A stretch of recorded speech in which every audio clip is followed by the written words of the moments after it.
प्रिय भक्तों, इस वीडियो में भागवत महापुराण के प्रथम स्कंध का सार और उसका आध्यात्मिक संदेश के विषय में विस्तार से बताया गया है। पहला, भक्त योग का उपदेश। भीष्म और कुंती संवाद।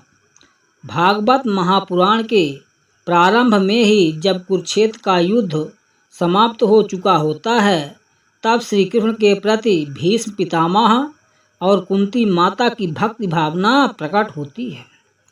कुंती भगवान श्री कृष्ण से प्रार्थना करती हैं कि हे प्रभु, आप हमें सदा कष्ट ही देते रहे ताकि हम सदा आपको याद कर सकें। भीष्म बाणों की सैया पर लेटे हुए भगवान के विराट रूप और उनके कृपा का दर्शन करते हुए उनके प्रति अटूट भक्ति दर्शाते हैं। इस संवाद के माध्यम से भक्ति योग का मूल संदेश यह है कि चाहे परिस्थिति कैसी भी हो, सुख हो या दुख, यदि मनुष्य भगवान की शरण में रहे तो वही सच्चा योग है।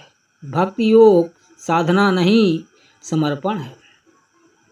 दूसरा, परीक्षित की कथा और मृत्यु का रहस्य। राजा परीक्षित को जब श्राप मिलता है कि वे 7 दिन में मृत्यु को प्राप्त होंगे, तब वे सर्वस्व त्याग कर गंगा तट पर बैठ जाते हैं और केवल एक ही प्रश्न करते हैं, मुझे बताइए, जो व्यक्ति मरने वाला हो उसे क्या करना चाहिए? इस प्रश्न का उत्तर उन्हें श्री सुखदेव मुनि देते हैं और वही उत्तर भागवत महापुराण के रूप में वर्णित होता है। मृत्यु के 7 दिन का दर्शन, एक प्रतीकात्मक सच्चाई। आपने बहुत सुंदर रूप से इस विचार को प्रस्तुत किया कि 7 दिन ही प्रत्येक जीव के पास है, 8वां दिन है ही नहीं। इसका अर्थ यह है कि हम हर दिन के अंत में मृत्यु की ओर बढ़ते हैं। हर सप्ताह जीवन का एक चक्र पूरा होता है। कोई नहीं जानता कि अगला रविवार आएगा या नहीं। इसलिए जैसे परीक्षित ने अपने शेष 7 दिनों को भगवत भक्ति, श्रवण और आत्मचिंतन में लगाया, वैसे ही हम सबको भी अपने हर दिन को उसी सजगता के साथ जीना चाहिए।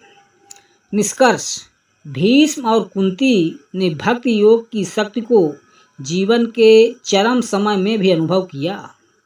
परीक्षित ने यह सिखाया कि मृत्यु सामने हो तब भी डरने की बजाय भगवत भक्ति में लीन होना ही सच्चा उत्तर है।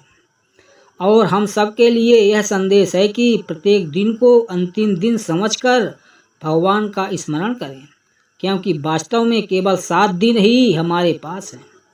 प्रिय भक्तों, इस प्रकार की भागवत कथा सुनने के लिए कृपया वीडियो को लाइक और चैनल को सब्सक्राइब कर लें।